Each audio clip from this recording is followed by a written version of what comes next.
Hello and welcome back to another video with me, Ben Pearson, and again we are in the big smoke, which is the City of London. We have been requested to come with City of London Police to review this, the BMW R1250RT police motorcycle. Stick with us, it's going to be a good one.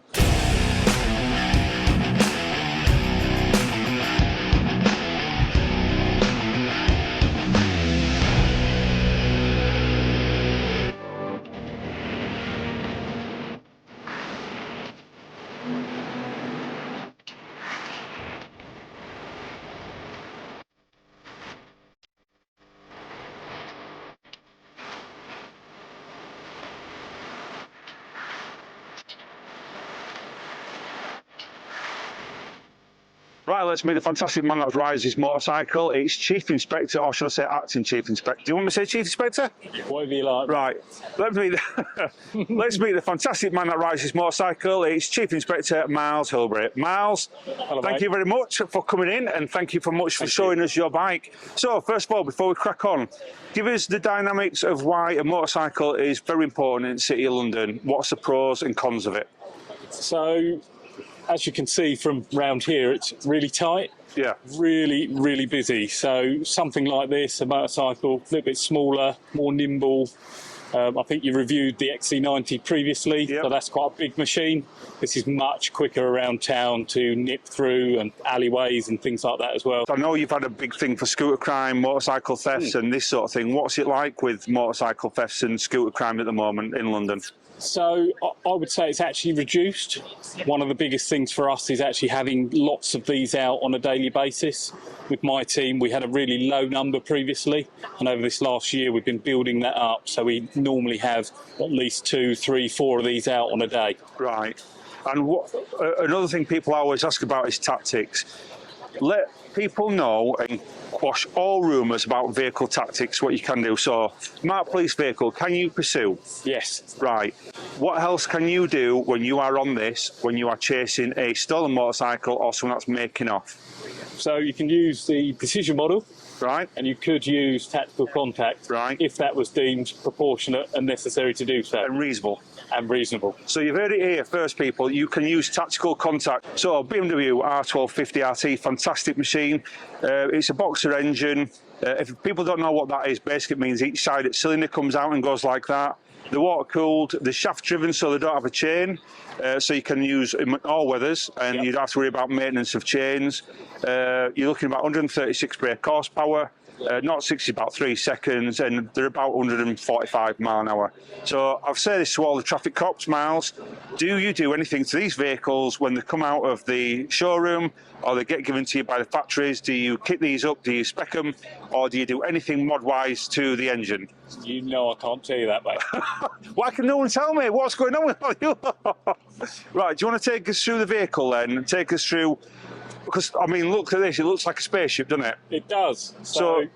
Well, look, can I just say as well, people will know that I used to ride for the motorcycle unit in West Yorkshire. Big up to the motorcycle unit in West Yorkshire Police. So I used to ride one of these. I know what these things do, but if you're looking at members of the public who's never seen anything like this, it looks completely and utterly overwhelming. Oh, you know what I mean? Completely and utterly bonkers. So can you just give us a quick idea of what stuff on it is for and why you have it? So the thing about these is they come out of the factory like this. So BMW actually make this for authorities, whether that be police, fire, ambulance. On here is all of your police lighting systems. So your sirens with a siren symbol, only there's about 6 of them. So you have to work out which one's which. So you're going to have a siren, a bullhorn, that sort of thing. You might have changes tone. So let me guess, is it a weep whoop, a whoop weep, or a squeal? What is it? Is it a bit of a mixture. On this side, obviously you've got your lighting. So this is the emergency lighting here, front lights, rear lights, and then rear reds. Then just to make things really confusing, you have a mixture down here. So that's everything is on, lights, sirens. F2 is like for if you're cruising around at night time, you can just have a solid blue beam, which is great actually for just moving traffic apart. When why would you have that then? It's just to draw attention to you being high visible. Check me out, I'm a police motorcyclist. I'm here, I've got blue lights on. So you could be using that for, I'm not saying parades, but you could be using that for literally high-vis patrol and showing that your motorcycle on the road doing the job. When you're not looking to necessarily make progress, I think that's the key here, because they're solid lights and no sirens. But on this side, you've got F4, which again is all your lights, and then you can just hit siren on the other side. Right. And that is about it in terms of the control. So you've got a TFT screen as well. Which TFT head-up display, which is pretty good. We run them on this, which is the least complicated version. Yeah. On here, you've got... Because that's your access wheel, isn't it? Where people don't know. That's how you change everything around. It's so confusing to ride. It can be. So the idea is that you set everything up before you go. And in here, it's got loads and loads of computer menus. But the last thing you need to be doing is flicking around with any of those whilst you're riding along. You've got comms radio there. Yeah, so comms radio is inbuilt. That's like the car set, which I think you've probably seen on the Volvo. And on here is the controls for that. So you've got volume up and down and the torque group up and down. And we've also what people don't realise as well is you've got a lead that goes from your helmet to a mic kit, which obviously is visible now, and then you plug it into your bike. So everything's technically hands-free. It goes into an auxiliary port, and then when you're riding... Push the torque on the button here. So your hands don't have to leave the wheel. That's it. Wheel? Has it got a wheel? Your hands don't have to leave the handlebars. You push the torque. One of the main things that you have to do when you're using a police motorcycle as well, motorcycle riding comes first, so you shouldn't have to think about the riding. You're just a natural rider, so everything else you're thinking about, you're looking at your traffic, your directions, you're listening to the radio, what's coming on. If there's a stolen car or a stolen motorbike, you'll have to be doing the comms. So your riding has got to be just a natural aspect of like muscle memory. Yeah, but it's more muscle memory because it's so hard. These are roughly 44 stone. They are a heavy bike, aren't they? So if you get it wrong and it goes over, it goes over. So your riding needs to be, in theory, second to none. So just can you explain what this is as well? Yeah, so this is just a 360 camera. This is a trial one that we're running. It just helps us with detection of offences. So we've been quite surprised by the number of offences we've detected where you can pull up to a red traffic light and then cycles go through. Yeah. And this is a version of one of those cameras that can put it all together, and you can see the cyclist going through. Coming from behind, behind you, all the way through, which is great. So another myth then, it's legal for a cyclist, pedal cyclist, to go through red traffic light? Absolutely not. If you're on the road, you have to adhere to the rules of the road. There you go, there you go. So take us through your panniers.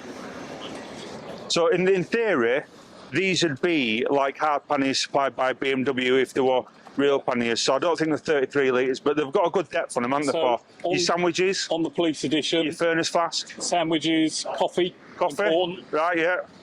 But these are a little bit narrower than what you get in public. So we've just recently got motorcycle-sized stingers, which are great.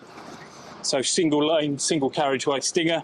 So while we're on this as well, stingers. We've done another thing with Mick Roth at North Yorkshire Police and stingers. Tell us about stingers. Why have you got a motorcycle stinger on a motorcycle? What can you sting? Because people again say you can't. What can you sting? Yeah, so you can sting motorcycles and two-wheeled machines. There you go. Quads, anything that's on a road. Even if you had a tank, and I'm joking with a tank. People don't write in and say it's got tank traps. Yeah, but e-scooters you can sting. We can sting something to stop it going on and causing injury to members of the public. It's better to put it to a stop than it is to let it continue and someone get hurt. Exactly. Yeah, fantastic. So down in London, City of London Police now, motorcyclists are kitted out with stingers. Let's have a look at your kit then. So if you look at his kit, you've got all under your high-vis jacket, you've got all normal motorcycle kit, motorcycle boots, you've got flexible padding in knees and everything else, but from the kit, so you've got on one leg, you've got your baton and do you Parva or CS? These are Parva. So on the leg, you've got your baton and Parva. Where do you keep your cuffs? Are they in your jacket? So normally handcuffs are kept on this left-hand side. Yep, taser on your leg as well. So taser on the left-hand side, so it's opposite draw. Yep. So draw with the right. 2 extra cartridges just in case you need them, and we've deployed 2 and they've failed. Got your body worn camera. Yep, body worn, and the radio is obviously fitted to the earpiece and headset, so this is like a point-to-point button. You use that differently if you want a point-to-point. So point-to-point, what people don't know is if I'm an officer and I'm somewhere like over there, Miles is over here, we're doing an escort, rather than go through normal comms channels, Miles can press a button on there, go point-to-point, so it cuts us out of normal radio transmission traffic, doesn't it? That's it. And we can speak privately and freely without 200, 300 other officers listening in. Have you got a big issue with vehicle thefts and keyless entry thefts? Certainly keyless entry. A lot of the vehicles that are parked in and around London are generally high value. A lot of Range Rovers? Often Range Rovers and keyless vehicles. So, yeah, that is a problem. Other makes and models are available? They are available. Right. And you can buy a scanner, and these scanners obviously get the code that your key's permitting out. They'll go onto your driveway, they'll wave it around, they'll get your key code, your car will start, wake up in the morning and your car's completely gone and you don't know it. They do it with Range Rovers, they do it with Audis, Mercs, Jags. The best BMWs. thing is what, sorry? BMWs. BMWs, yeah, BMWs. So the best thing I can ever suggest is get a ghost immobiliser. If you don't know what a ghost immobiliser is, it's where you can sit into your car and you can press. So if we had this, just say for instance, this were a car, you could press whatever you want, so you could go 1, 2, 3, and your car would start. And it's down to what you want to put in. No one else can put it in. You can put it in, so no one else will know it. So if they want to steal your car at night time, they've got to have this code. And as you being the driver, you're the one that know it. So I would recommend getting a tracker and getting a ghost immobiliser to your car. Anything you need like that, visit our friends at Safe and Sound Vehicle Security Systems in Leeds. Speak to Mark and he'll sort you out with that. I want to say thank you so much, Miles, for the video. It means a lot. Thanks for inviting us down. This is the gentleman that's invited us down. He's the Chief Inspector of Ops. So if you ever see him floating about, give him a shout. If you like the video, subscribe, like, share, get us everywhere, and thank you very much, and we'll see you next time.